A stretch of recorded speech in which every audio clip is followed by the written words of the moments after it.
August 12, 1995, Saturday afternoon, 2:15 p.m. Brooklyn, Kings County Hospital, Pediatric Wing, 3rd floor. The charity event is small, intimate, not a big media thing, just local. Bad Boy Records partnering with the hospital for a meet and greet with sick kids. Bring some joy, bring some hope, bring some distraction from the pain and the fear and the reality of being a child in a hospital. Biggie arrives at 1:30, early, doesn't have to be, could show up at 2, do his hour, leave, but he arrives early, asks to meet the kids before the official event, wants to know their names, their stories, their situations, wants to be prepared, wants to be real, not just show up and pose for photos and leave, actually connect, actually care, actually matter. The event coordinator walks him through the ward, introduces him to families, to children. Some are excited, know who he is, the notorious B.I.G. Biggie Smalls,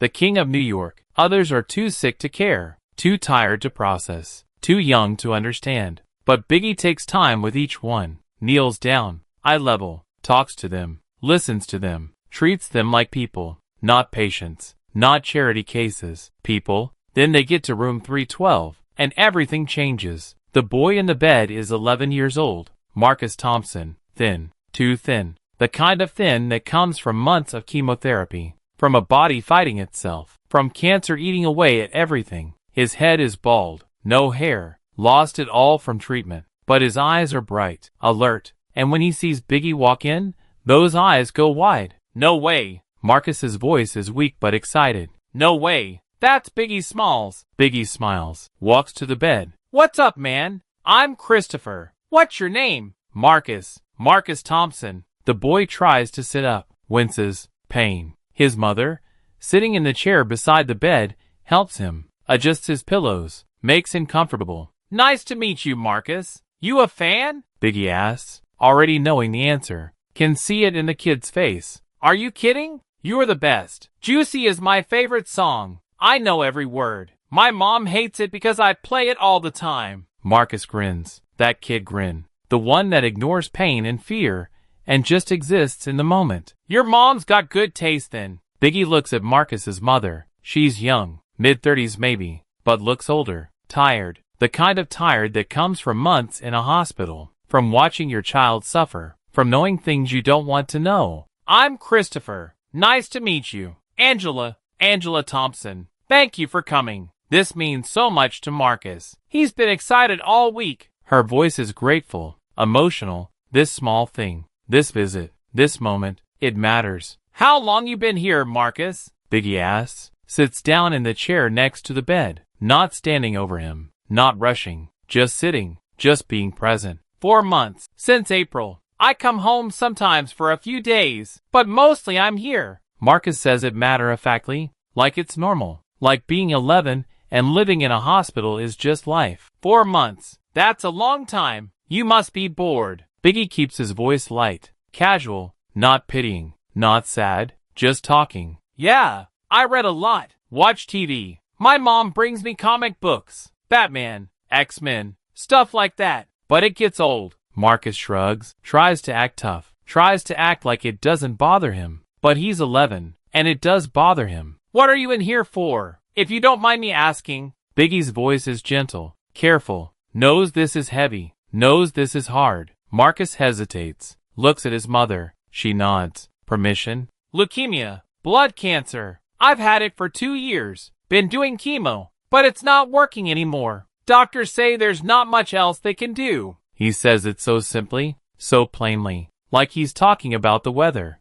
like he's not talking about dying. Biggie's chest tightens. This kid, this 11-year-old kid, has been fighting for 2 years, and losing, and knows it, and is still smiling, still excited about meeting a rapper, still finding joy in small things. I'm sorry, man. That's really tough. It's okay. I'm okay. My mom says I'm a fighter, says I'm strong, and I believe her. Marcus looks at his mother. She's crying, trying to hide it, but crying. Biggie sees it, understands it. Can't imagine what it's like to watch your child die slowly. Can't imagine that pain. They talk for 20 minutes, about music, about Brooklyn, about school, about comic books, about everything and nothing. Just talking, just connecting. Just being two people in a room. Not rapper and dying kid. Just Christopher and Marcus. Just humans. Finally, the coordinator comes in. Mr. Wallace, we need to move on. Other kids are waiting. Biggie stands. Yeah.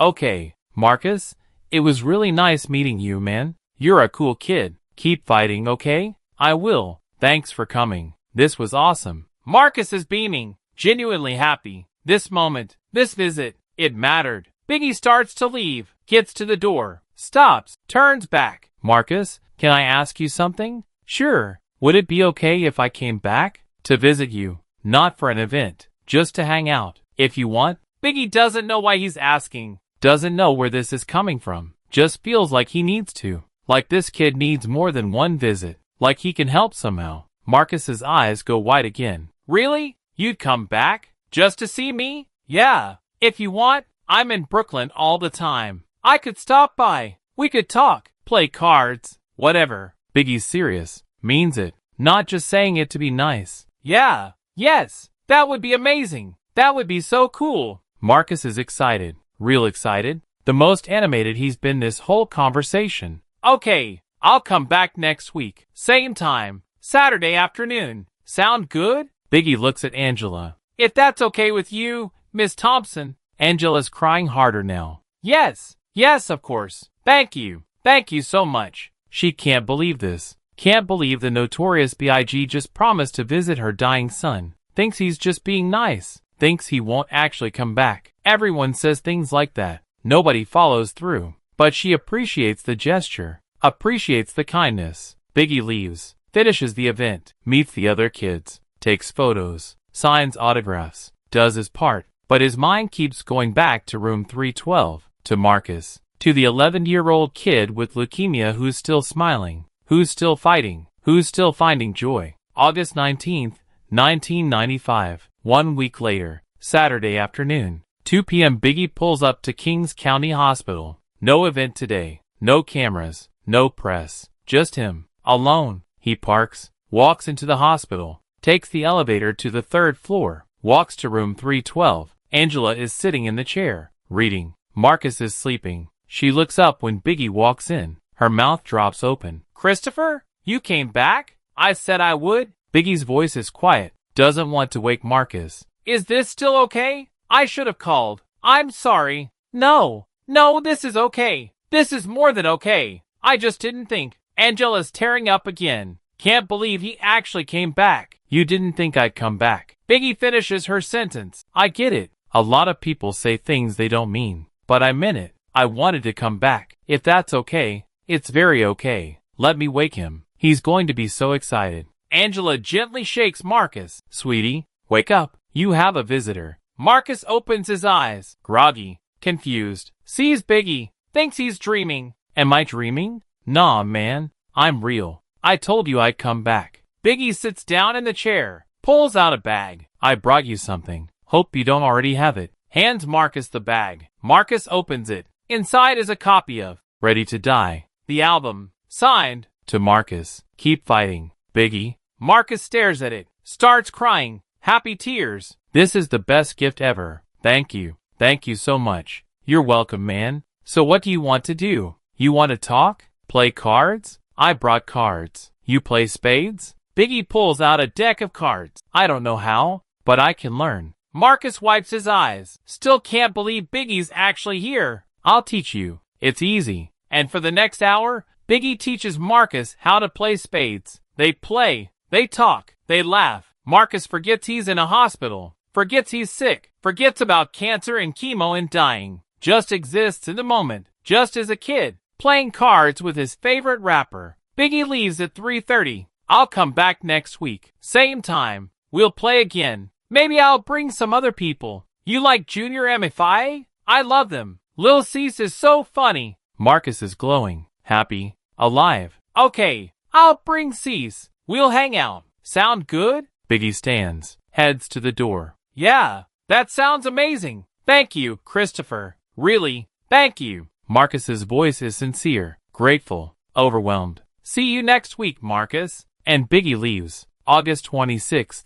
1995. 1 week later, Biggie comes back. Brings Lil Cease. They hang out for 2 hours, play cards, talk, make Marcus laugh, really laugh, the kind of laugh that comes from joy. Real joy. September 2nd, Biggie comes back, brings Lil' Kim. She's sweet with Marcus, treats him like a little brother. They watch TV together, talk about music, about life, about everything. September 9th, Biggie comes back alone, just him and Marcus, playing cards, talking, being friends, and this continues every single week, sometimes twice a week, for 14 months, 58 weeks, over 60 visits. Biggie comes to that hospital room, brings different people sometimes, Junior M.A.F.I.A, Puffy, other artists, but usually just comes alone, just him and Marcus, playing cards, watching TV, talking, being present, no cameras, no press, no publicity, nobody knows, the hospital staff knows, Angela knows, Marcus knows, but nobody else. Biggie doesn't tell anyone, doesn't post about it, doesn't make it a thing, just does it, just shows up, just keeps his promise. Marcus's doctors are baffled. He was given 6 months to live, August 1995. 6 months would be February 1996. But Marcus makes it past February, makes it to March, to April, to May, to June, to July. The cancer's still there, still aggressive, still terminal. But Marcus is fighting harder than expected, fighting longer than predicted. Angela knows why. It's Christopher. It's the visits. Marcus has something to look forward to. Every week, he knows Christopher is coming. He knows he has a friend, someone who cares, someone who shows up. And that hope, that joy, that connection, it's keeping him alive. It's giving him a reason to fight. I really believe that. October 1996, 14 months after the first visit, Marcus is still alive, still fighting, still seeing Biggie every week. They're watching TV together, some cartoon. Marcus is tired. The cancer is winning, slowly, but winning. He falls asleep mid-episode. Biggie stays, sits with Angela. Thank you, Angela says quietly. Thank you for coming. Every week, for over a year. You didn't have to do this. You didn't have to keep coming, but you did, and it's meant everything. To Marcus, to me, to our family. You gave him joy. You gave him hope. You gave him a reason to keep going. I don't know how to thank you for that. You don't have to thank me. Marcus is a great kid. I like coming. I like hanging out with him. He's my friend. Biggie's being honest. This isn't charity. This isn't obligation. This is genuine friendship. He cares about Marcus. Looks forward to these visits. Finds meaning in them. He talks about you all the time. To his doctors. To the nurses. To other kids. My friend Christopher is coming Saturday. He lights up when he talks about you. You make him happy. In the middle of all this pain and fear, you make him happy. Angela's crying. Grateful tears. I don't know what we did to deserve this, to deserve you. But thank you. Thank you for seeing my son. For treating him like a person. For being his friend. Biggie doesn't know what to say. Just nods. Just sits with her. In the silence. In the weight of it all. March 9th, 1997. Los Angeles. The notorious B.I.G. shot and killed. 12:47 a.m. Pronounced dead at 1:15 a.m. 24 years old. The news spreads. Brooklyn, New York, the world. Everyone mourning. Everyone shocked. Everyone devastated. Angela hears the news at 5 a.m. New York time. Gets a call from a friend. Did you hear about Biggie? Angela's heart drops. No, please no. She turns on the TV, sees the reports, sees his photo, starts crying. Not just for herself, for Marcus. How is she going to tell Marcus? How is she going to tell her 11-year-old son that his friend is dead? That Christopher is never coming back? That there will be no more visits? No more cards? No more laughter? She goes to the hospital. Early. 6 a.m. Marcus is awake, sitting up in bed, watching TV. Sees his mother's face. Knows immediately. What happened? Marcus, sweetie? I have bad news. Christopher. He was killed last night. In Los Angeles. He's gone. Angela's voice breaks. Can't hold it together. Marcus stares at her. Processing. Not crying. Just staring. He's dead? Yes. I'm so sorry, baby. I'm so sorry. Angela sits on the bed. Holds him. He was supposed to come Saturday. We were going to play spades. He promised. Marcus's voice is small. Broken. Doesn't understand. Can't understand. Why would someone who cared so much, who showed up so consistently, who was so present, Just be gone? Just disappear? Just die? I know he was. I'm so sorry. Angela holds him while he cries, while he grieves, while he processes the impossible. Marcus fights for 4 more years, against the odds, against the predictions, against the cancer that should have killed him in 6 months. He makes it to 12,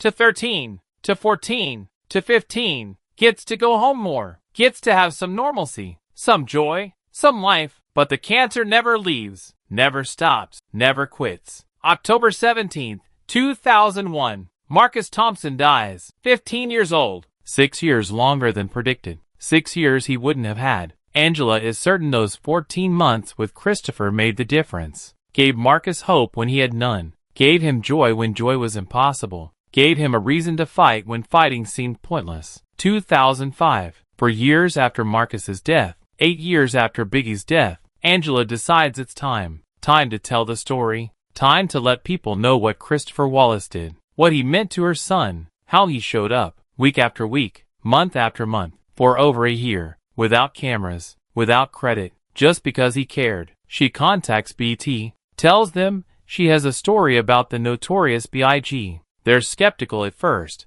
Everyone has a Biggie story, but Angela's different. Angela's real. She has proof, photos, cards Biggie signed, a journal Marcus kept about the visits, evidence. They do the story. November 2005. Mother reveals Biggie visited her dying son every week for 14 months. Angela tells everything. The charity event, the promise, the visits, every single week, sometimes twice a week, for 58 weeks. The cards, the laughter, the friendship, the hope it gave Marcus, the extra years she's convinced it gave him. The story goes viral, massive. CNN picks it up. MTV, Rolling Stone, The Guardian, International News. Biggie's secret, weekly visits to dying child. People can't believe it, can't process it. The notorious B.I.G., at the height of his fame, in the middle of recording Life After Death, in the middle of the East Coast-West Coast beef, in the middle of everything, took time every single week to visit a dying child. No cameras, no publicity,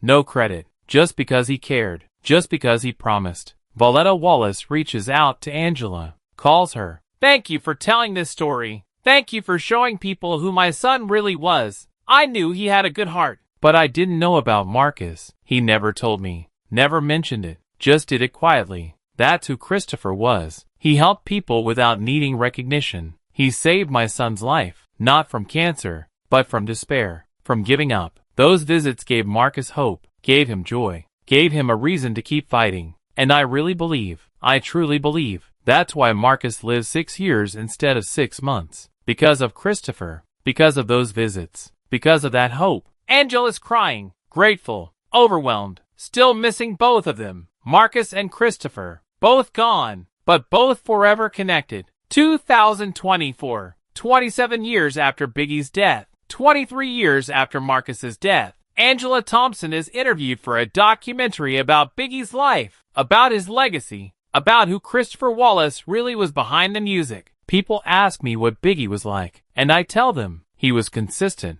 That's the word I use. Consistent. Anyone can visit a sick kid once. Anyone can show up for a photo op. Anyone can make a promise they don't keep. But Christopher came back every single week for 14 months. Over 60 times he showed up. He kept his promise. He was Marcus's friend, not his charity case. His friend. And that consistency, that showing up, that being present, week after week, month after month, that's what gave Marcus hope. That's what kept him fighting. That's what gave us 6 extra years together. 6 years I never thought I'd have. And I have Christopher to thank for that. I have Biggie Smalls to thank for my son's extra years of life. That's his real legacy. Not the music, not the fame, but the 11-year-old boy he visited every week. The boy nobody